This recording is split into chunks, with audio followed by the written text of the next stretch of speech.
Al Tablero con Fray Nelson. De lo más hermoso que tiene la vida humana es ver crecer. Y así como el niño crece y se vuelve joven, y luego el joven se vuelve adulto, así también en la vida espiritual hay un crecimiento. ¿Cuál sería esa infancia? ¿Cuál sería esa juventud? ¿Qué sería la madurez en la vida del espíritu? Esas son las etapas de la vida espiritual. Y de eso queremos hablar, porque no queremos ser perpetuamente gente que en su inmadurez se deja confundir. Atrás deben quedar los tiempos en que cualquiera podía convencernos de cualquier cosa. Cristianos formados, cristianos maduros en su fe. Pero ¿cuáles son las etapas? Quédate en nuestra sintonía y vamos a aprender etapas de la vida espiritual. Al Tablero con Fray Nelson. En la clase de hoy, etapas de la vida espiritual. Cuando llega la acción del Espíritu Santo a un corazón, ese corazón se transforma porque en realidad aprende a palpitar al ritmo de Dios, si puedo utilizar esa comparación. Veíamos en nuestro programa anterior cómo la ley de Moisés es una hermosura, es una belleza y un regalo del Señor. Pero ese regalo, siendo tan grande y siendo nuestro guía, pues nos muestra también de una manera muy pedagógica nuestros límites. Porque resulta que la ley de Moisés nos está diciendo lo que es bueno y deberíamos hacer, lo que es malo y deberíamos evitar. Pero ¿de dónde salen las fuerzas? ¿De dónde sale el interés, las ganas? ¿De dónde sale la alegría para vivir eso que Dios quiere de nosotros? Esa parte no la da la ley de Moisés. Una y otra vez el pueblo olvida los beneficios de Dios.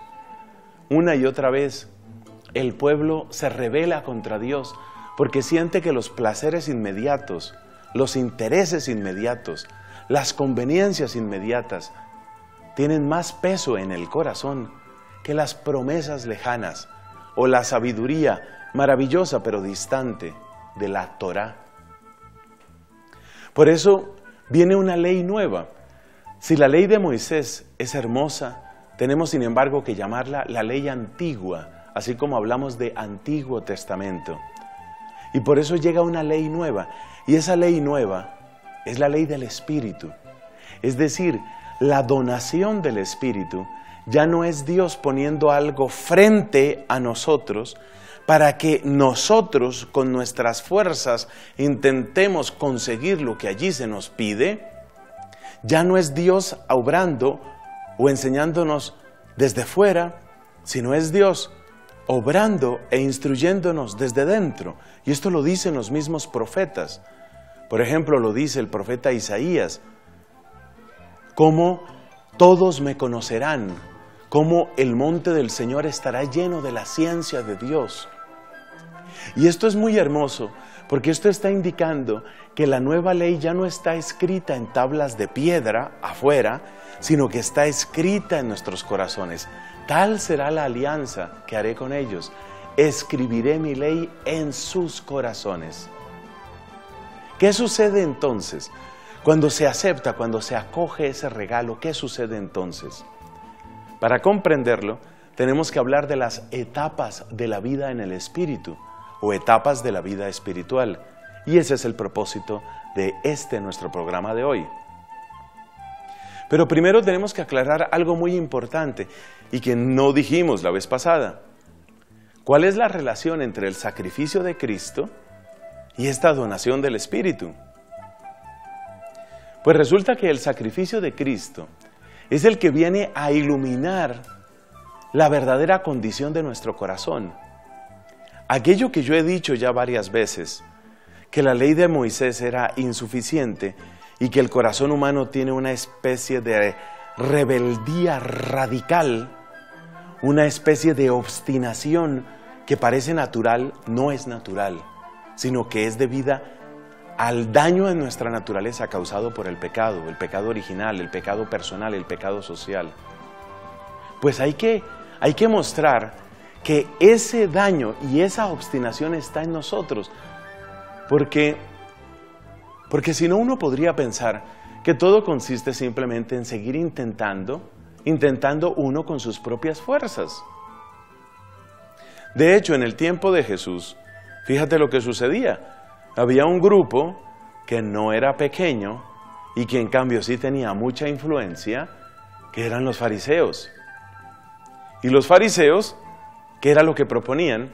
Pues básicamente, ellos estaban proponiendo que tú, con una buena dosis de esfuerzo y con mucho estudio de la ley, con tus recursos, con tus fuerzas, tú puedes hacer que se cumpla la alianza. Es decir, después de todos los desastres que cuenta el Antiguo Testamento, las infidelidades de los reyes, la cantidad de falsos profetas, la apostasía masiva del pueblo, la rebeldía y la persecución a los verdaderos profetas, el tiempo del exilio, el tiempo del destierro, el egoísmo que siguió cuando ya regresaron a Jerusalén después del destierro, como se describe en los libros de Esdras y sobre todo de Nehemías. A pesar de todo eso, los fariseos seguían pensando que todo consistía simplemente en esforzarse otro poco más. Por eso uno necesita llegar a una convicción radical e interior de lo que es el poder del pecado. Y a la vez, uno necesita llegar a una convicción personal, profunda, irreversible, de lo que es el amor de Dios. Y esas dos cosas nos las da la cruz de Cristo. Tenemos la cruz de nuestro Señor. ¿Y qué es lo que nos enseña la cruz? Esas dos cosas. La cruz nos está mostrando el poder del pecado en el corazón humano, que como dice la carta a los Romanos en el capítulo 7, hace de cada uno de nosotros un manojo de incoherencias. Me doy cuenta de qué es lo bueno, pero no lo hago. Mi razón me dice lo que yo debería hacer, pero parece que en mis miembros, en mi cuerpo, hubiera una ley distinta y no hago lo que debería. La cruz es la gran denuncia de la incoherencia humana. Cuando vemos al inocente sobre toda inocencia, al santo y justo sobre toda santidad, cuando le vemos a Él crucificado, cuando vemos que la gran institución de la antigüedad, que era el derecho romano, no hizo nada por salvar a un inocente, cuando vemos que el pueblo amado y elegido manda crucificar al profeta de profetas, que es Jesucristo, entonces aparece la realidad del pecado. Eso es el pecado. Y ahí aparece no solamente el pecado de aquella gente, sino que en esa carne desgarrada, en esas llagas, yo también tengo el recordatorio y la luz que penetra mi corazón y que me hace ver mis propias llagas. Las llagas de Jesús me muestran mis llagas. La muerte de Jesús me revela que tal vez estoy muerto. Eso es lo que hace la cruz. Entonces la cruz me convence y a la vez me denuncia sobre mi propio pecado. Pero la cruz revela también la grandeza del amor divino. Por eso se puede decir que el sacrificio de Cristo en la cruz lo que hace es remover el obstáculo, que es al mismo tiempo un obstáculo de mentiras, de disculpas que uno vive poniendo en sí mismo, y la cruz abre un camino, y a través de ese camino, a través de ese surco nuevo, que podemos imaginar como una acequia, empieza a circular el agua de la vida, el agua del Espíritu. Muchas veces los antiguos y santos predicadores, a los que llamamos padres de la iglesia, hablan de cómo cuando se rompe el costado de Cristo, y sale sangre y agua, empieza a correr ese manantial de vida. El poder de la cruz es impresionante. Nos encontramos en el capítulo número 16 del Evangelio de San Marcos, como cuando muere Jesucristo, aquel centurión romano que tenía que estar acostumbrado a ejecuciones sumarias y tenía que estar acostumbrado a oír todo tipo de venganzas, blasfemias, maldiciones, gritos desgarradores. Ese centurión que tenía que tener encallecido su corazón por tanto dolor que había visto y por tanta capacidad de tortura, sin embargo, cuando ve morir a Jesús, ¿qué dice? Verdaderamente, este era Hijo de Dios. Es decir, la cruz tiene ese poder de quitar, ese poder de levantar el velo que nos hace creernos buenos y que hace que siempre tengamos una buena disculpa y una buena excusa para nuestro comportamiento, sea como sea. Esas mentiras nuestras, esa capacidad de disculparnos, esa capacidad de declararnos inocentes, esa capacidad de justificarnos nosotros, eso es lo que se quita con la cruz. Algo parecido a lo que vivió el rey David cuando le fue denunciado su pecado, después de que cometió adulterio con una mujer llamada Betsabé y logró la muerte del legítimo esposo de ella, que se llamaba Urías. Y cuando David es convencido de su pecado, tiene que decir: misericordia, Dios mío, por tu bondad. Por tu gran compasión borra mi culpa, lava del todo mi delito, limpia mi pecado contra ti solo pequé, cometí la maldad que aborreces. Es decir, el encuentro con la cruz hace que se quiten, que caigan todas las justificaciones tontas con las que uno siempre se ha creído bueno o con las que uno ha justificado los pecados que a uno le gustan. La cruz quita toda esa maraña de justificaciones y de excusas y me muestra quién soy en realidad. Soy un pecador. Y cuando aparece la verdad de mi pecado, que es como mostrar lo que mi corazón tiene, aparece también el corazón de Dios.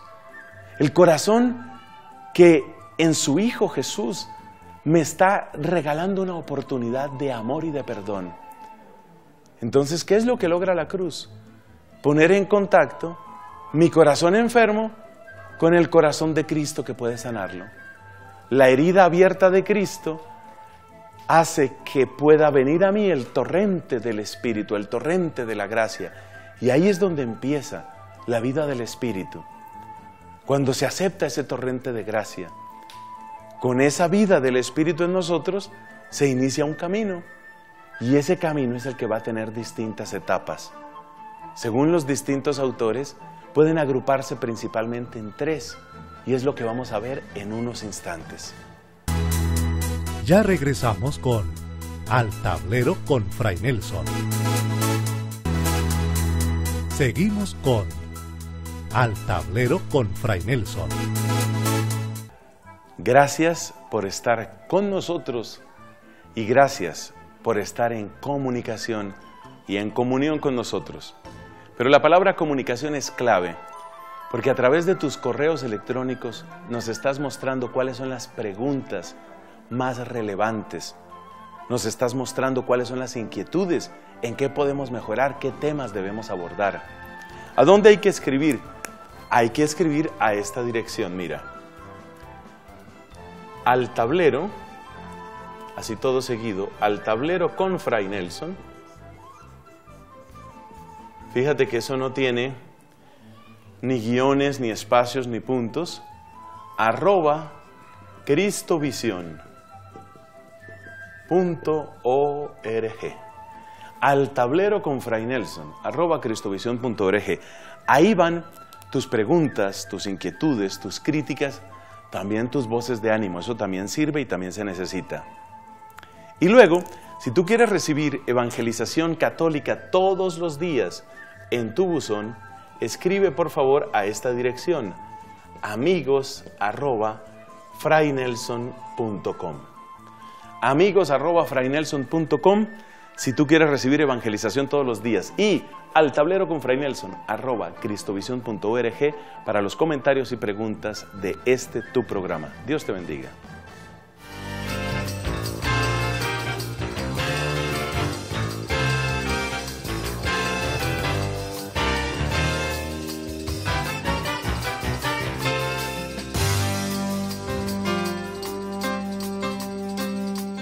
Gracias infinitas al Padre por haberme encontrado con el tesoro que representa para mi crecimiento y madurez espiritual su sabiduría, conocimiento y carisma.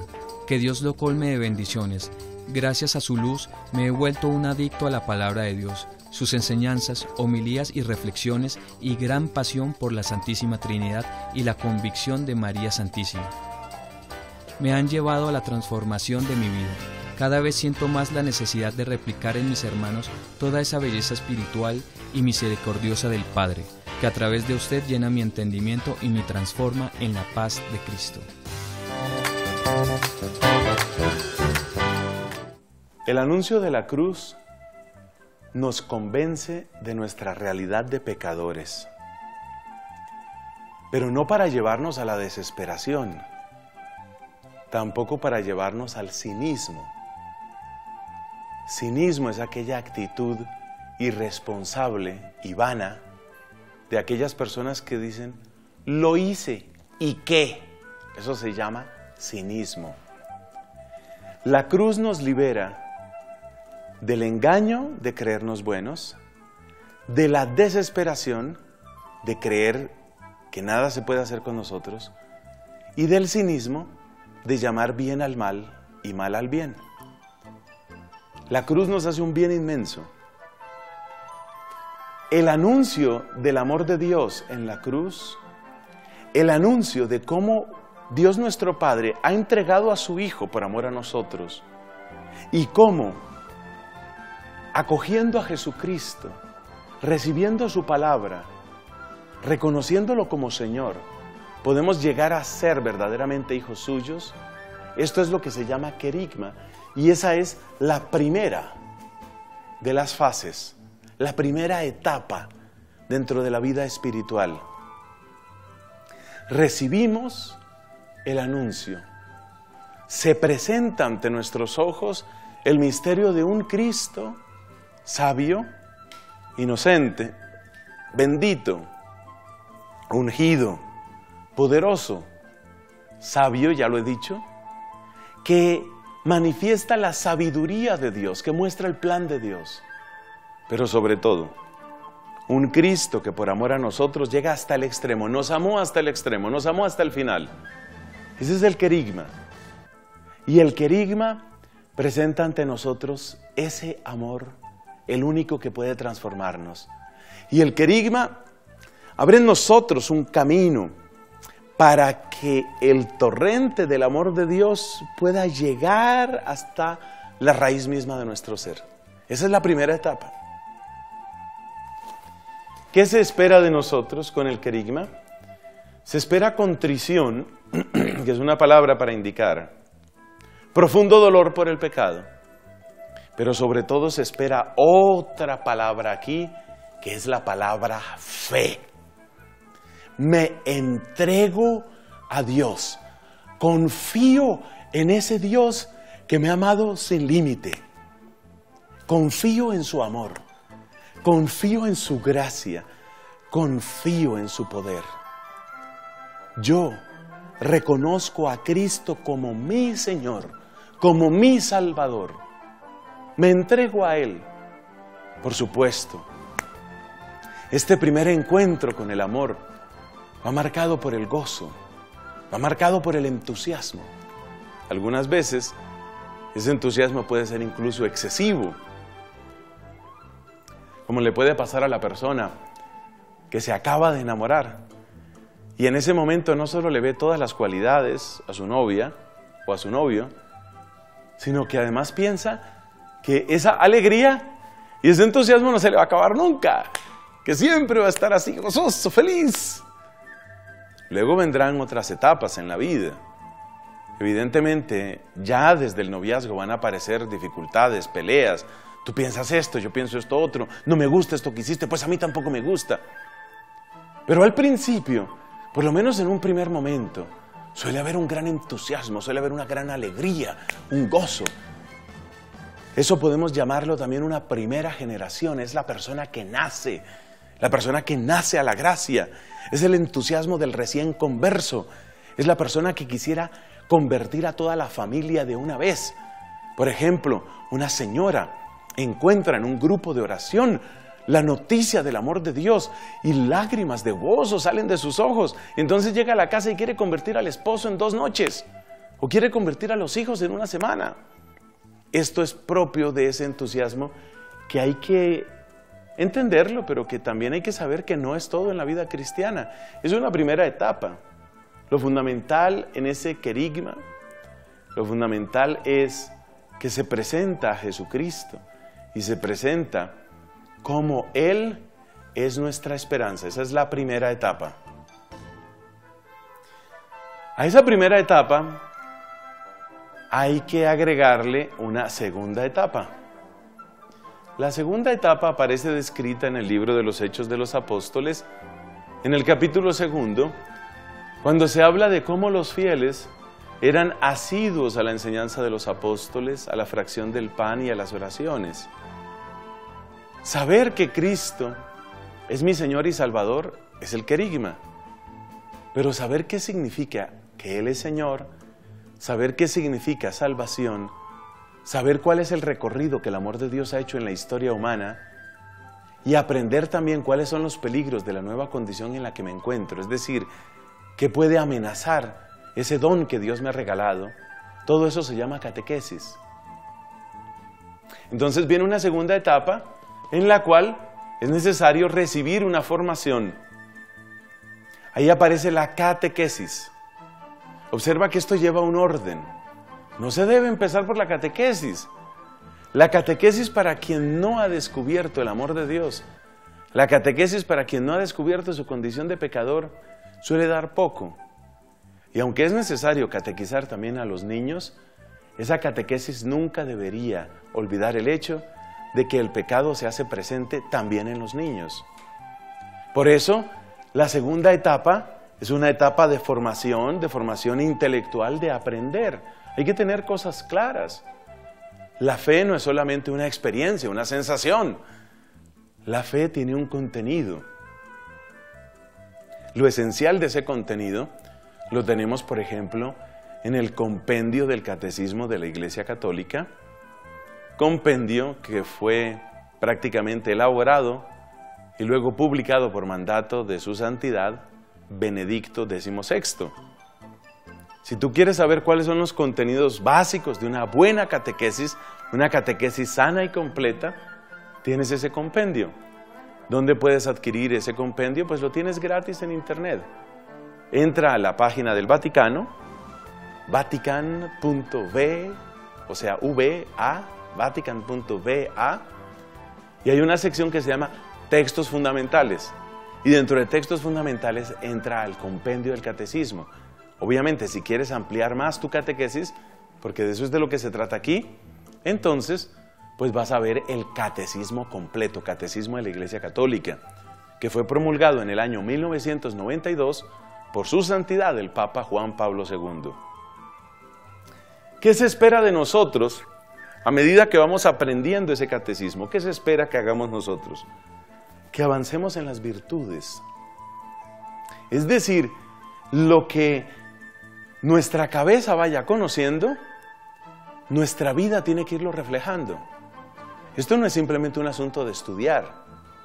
No se trata solamente de recibir conocimientos. Se trata de hacernos cada vez más semejantes a aquella propuesta, aquel amor de Dios. Pero ya no solo con nuestras propias fuerzas, sino guiados por la acción del Espíritu. Santo Tomás de Aquino dice que en esta primera fase está sobre todo la gracia que llamamos operante, y luego aquí ya está la gracia cooperante, es decir, es la gracia que actuando en nosotros y a través de nosotros y con nosotros va reformando nuestra vida. Entonces es importante esta parte de las virtudes. Y obviamente En la práctica de las virtudes tiene que aparecer, necesariamente tiene que aparecer y brillar muy, muy particularmente el amor. Tiene que ser una escuela para nuestra cabeza, nuestra inteligencia, pero también una escuela para nuestro corazón. Es aprender a amar, de eso se trata en el fondo. Avanzando, después de esta segunda etapa vamos a tener una tercera etapa, y esta tercera etapa, que la ampliaremos en su momento, idealmente debe tener un buen estudio teológico. Santa Teresa de Jesús, por ejemplo, destaca mucho la necesidad de gente, si quiere avanzar en la vida espiritual, gente que tenga una sana teología. Y hay que poner aquí la palabra sana, sana teología, porque hay mucha teología que no es sana. Y lamentablemente en librerías católicas se vende una cantidad de cosas que no son sanas. Nuestro criterio pues es muy sencillo como católicos. Tenemos que ver si lo que se publica realmente es coherente, es consistente, por ejemplo, con el catecismo de la Iglesia Católica. Hay una cantidad de teólogos que resultan diciendo barbaridades. Hay que buscar teología sana. La teología sana, la mejor manera de encontrar teología sana es la teología de los santos. Apréndete esto. La teología sana es la teología santa. La teología de los santos. Busca lo que han escrito los santos padres de la Iglesia, los doctores de la Iglesia. Esa es teología sana. Y en esta tercera etapa se avanza hacia la mística con una gran esperanza. Aquí lo que más brilla es la esperanza. Demos gracias a Dios, mira qué itinerario tan hermoso. Esto es lo que tiene que desarrollar una vida cristiana. Esto es lo que tiene que vivir aquel que se ha encontrado con el amor de la cruz. Este corazón que fue renovado en la cruz, ese corazón tiene que hacer todo este recorrido, porque finalmente sabes en dónde termina la vida del Espíritu. En el cielo, en la santidad. Llamados a ser santos.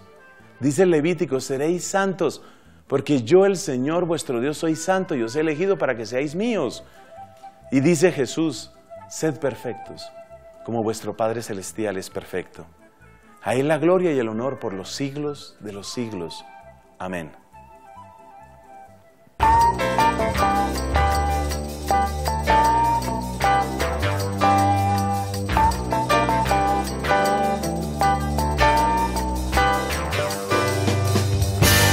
Al tablero con Fray Nelson.